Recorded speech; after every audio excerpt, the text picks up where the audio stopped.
नमस्कार मित्रांनो, मी किरण कदम आणि तुमचं स्वागत आहे आजच्या पॉइंटेड चर्चामध्ये. आणि नक्कीच व्हिडिओ शेवटपर्यंत नक्की बघा, कारण आज आपण खूप इम्पॉर्टंट न्यूज डिस्कस करणार आहोत. तर मित्रांनो, पहिली न्यूज आहे सॅमसंग बद्दल. तर मित्रांनो, एआय रिव्होल्यूशनच्या सर्वात मोठ्या बेनिफिशरीज कोण आहेत याचे उत्तर आज भेटेल. सॅमसंग इलेक्ट्रॉनिक्सच्या चिप डिव्हिजनने एका क्वार्टरमध्ये 4.4 लाख कोटींचा ऑपरेटिंग प्रॉफिट केला आहे, जो मागील वर्षी याच क्वार्टरमध्ये 8,700 कोटी होता. म्हणजे तब्बल 50 पट वाढ झालेली आहे.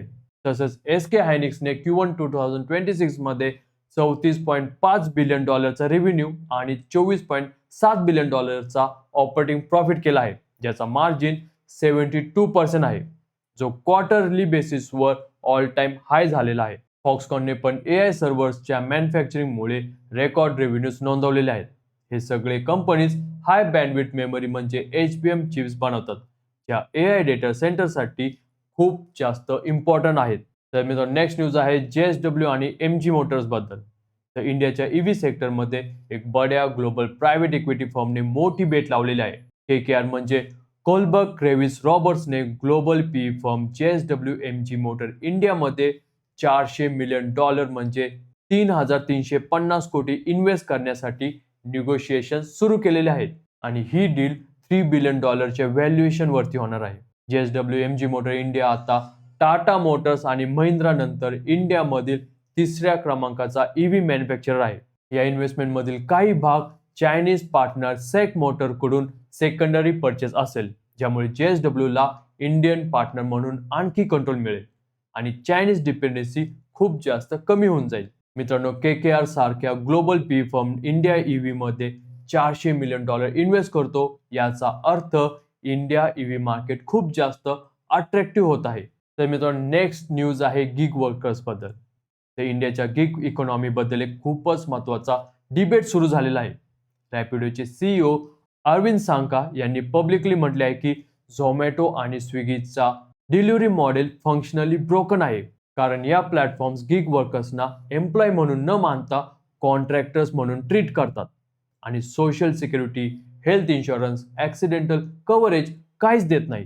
कर्नाटका हायकोर्टने स्विगी, झोमॅटो, झेप्टो, रॅपिडो यांना कर्नाटका गिग वर्कर्स वेलफेअर ॲक्टमध्ये वेलफेअर फी कोर्ट रेजिस्ट्रीमध्ये जमा करण्याचे आदेश दिले आहेत. इंडियामध्ये आता 7.7 कोटींपेक्षा जास्त गिग वर्कर्स आहेत आणि ज्यांचे कोणतेही सोशल सिक्युरिटी नाही. मित्रांनो, गिग वर्कर्स वेलफेअर ॲक्ट लागू झाला तर झोमॅटो, स्विगी, ओला, उबर यांचे ऑपरेटिंग कॉस्ट नक्कीच वाढणार आहे आणि मार्जिन्स हे कम्प्रेस होतील. तर मित्रांनो, नेक्स्ट न्यूज आहे TCSच्या रिझल्ट बद्दल. तर उद्या म्हणजे 9 जुलैला TCSचे Q1 FY27 रिझल्ट्स येणार आहेत आणि हे इंडियाच्या एंटायर IT सेक्टरसाठी डायरेक्शन सेटर असणार आहे. अॅनालिस्टने म्युटेड रिझल्ट एक्सपेक्ट केलेले आहेत, कारण AI pricing deflation, US client spending slow down आणि मिडल ईस्ट वॉरमुळे डील रॅम्पअप स्लो झालेले आहेत. टॉप 6 IT कंपनीजमध्ये रुपीज टर्ममध्ये 14% रेव्हेन्यू ग्रोथ असेल, पण कॉन्स्टंट करन्सी ग्रोथ केवळ 2% असणार आहे. TCS नंतर इन्फोसिस 17 जुलैला, विप्रोचे 15 जुलैला आणि HCL टेकचे 14 जुलैला रिझल्ट येणार आहेत. त्यामुळे मित्रांनो, TCS मॅनेजमेंट कॉमेंटरी उद्या सर्वात इम्पॉर्टंट असेल.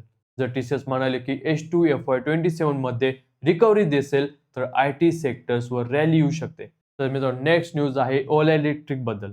ओला इलेक्ट्रिकसाठी वाईट बातम्या येतच राहत आहेत. स्टर्लिंग ई मोबिलिटी सोल्युशन्स आणि अनइव्हॉल्व मांडो ई मोबिलिटी या दोन सप्लायर्सने ओला इलेक्ट्रिक टेक्नॉलॉजीज विरोधात NCLT म्हणजे नॅशनल कंपनी लॉ ट्रिब्युनल मध्ये इन्सॉल्वेन्सी पिटिशन दाखल केलेलं आहे. स्टर्लिंग ई मोबिलिटीला 29.8 कोटी आणि अनइव्हॉल्व मांडो ई मोबिलिटीला 10.8 कोटी अनपेड आहेत आणि 45 दिवसांपेक्षा जास्त काळ पेमेंट झालेले नाहीयेत. म्हणून यांनी इन्सॉल्वेन्सी आणि बँक्रप्सी कोडच्या सेक्शन 9 अंतर्गत केस फाईल केलेली आहे. हा ओला इलेक्ट्रिक विरोधातील तिसरा इन्सॉल्वेन्सी केस आहे आणि स्टॉकमध्ये आधीच 5%ची घसरण आलेली आहे. मित्रांनो, ओला इलेक्ट्रिकचे 40 कोटी अनपेड ड्यूज असणे हे कंपनीच्या कॅश फ्लो मॅनेजमेंट बद्दल प्रश्न उठवतो. ओला इलेक्ट्रिक लिस्टेड आहे आणि हे न्यूज स्टॉकसाठी निगेटिव्ह आहे. तर मित्रांनो, नेक्स्ट न्यूज आहे वरुण बिव्हरेज बद्दल. तर मित्रांनो, इंडियाच्या पेप्सिको बॉटलर वरुण बिव्हरेजने आफ्रिका एक्सपान्शन मध्ये एक मोठे पाऊल टाकलेले आहे. वरुण बिव्हरेजेसने देवयानी फूड इंडस्ट्रीज केनिया लिमिटेडचा डेअरी, ज्यूस आणि पॅकेज वॉटर बिझनेस $32 मिलियन म्हणजे 305 कोटींमध्ये ॲक्वायर केलेला आहे. केन्याच्या नाकुरू येथे 52 एकरच्या जमिनीवर मॅन्युफॅक्चरिंग फॅसिलिटी आहे आणि हा डील 1 ऑगस्टला कंप्लीट होईल. वरुण बेव्हरेजेस आता केन्यामध्ये PepsiCo beverage plus dairy plus water या तिन्ही कॅटेगरीजमध्ये दिसणार आहे. त्यामुळे त्यांचा आफ्रिका मार्केटमध्ये पेनिट्रेशन खूप जास्त वाढणार आहे. मित्रांनो, वरुण बेव्हरेजेसने इंडियामधील सर्वात कन्सिस्टंट वेल्थ क्रिएटरपैकी एक आहे.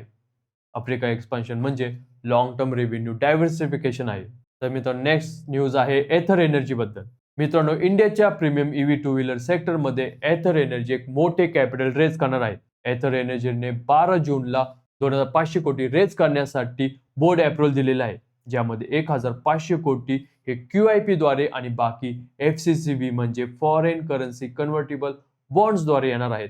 HSBC, ॲक्सिस कॅपिटल आणि नोमुरा हे इन्व्हेस्टमेंट बँक्स QIP मॅनेज करणार आहेत. एथरने एप्रिल 2025 मध्ये IPO केल्यापासून हे पहिले मोठे कॅपिटल रेज आहे आणि यातून मॅन्युफॅक्चरिंग कॅपॅसिटी एक्सपान्शन आणि नवीन मॉडेल्स लॉन्च होणार आहेत.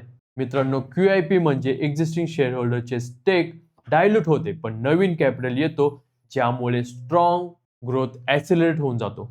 नेक्स्ट न्यूज आहे पूनावाला फिनकॉर्प बद्दल. तर इंडियाच्या NBFC सेक्टरमधून एक पॉझिटिव्ह Q1 अपडेट आली आहे. पूनावाला फिनकॉर्पने Q1 FY27 म्हणजे एप्रिल ते जून 2026 साठी 67,000 कोटींचे असेट अंडर मॅनेजमेंट नोंदवलेले आहेत आणि त्यांची लिक्विडिटी बफर हा 4,000 कोटी आहे, जी हेल्दी साईन आहे. कंपनीने 500 कोटींचे सेक्युअर्ड NCDs 3 जुलैला इश्यू केलेले आहेत, ज्यावर 8.05% कूपन आहे. पूनावाला फिनकॉर्प ही आधार पूनावाला यांच्या सिरम इन्स्टिट्यूट फॅमिलीने प्रमोट केलेली NBFC आहे, जी पर्सनल लोन, होम लोन आणि बिझनेस लोन देते.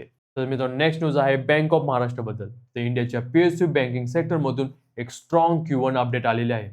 बँक ऑफ महाराष्ट्राने Q1 FY27 मध्ये टोटल बिझनेस 19% वाढून 6.51 लाख कोटींवर नेले आहे आणि ग्लोबल ॲडव्हान्सेस तब्बल 27% वाढून 3.06 लाख कोटीचे झाले आहे. RM म्हणजे रिटेल, ॲग्रिकल्चर आणि MSME ॲडव्हान्सेस 25% वाढून 1.87 लाख कोटी झाले आहेत आणि कासा रेशो सुद्धा 49% स्ट्रॉंग आहे. हे मित्रांनो प्रोव्हिजनल फिगर्स आहेत आणि डिटेल Q1 रिझल्ट लवकर येणार आहे, ज्यामध्ये NPA आणि नेट प्रॉफिट डाटा इन्क्लुडेड असेल. तर मित्रांनो, नेक्स्ट न्यूज आहे पेट्रोल आणि डिझेलच्या प्राइस बद्दल. तर मित्रांनो, ही बातमी ऐकून तुम्हाला राग येईल, पण ही रिॲलिटी आहे.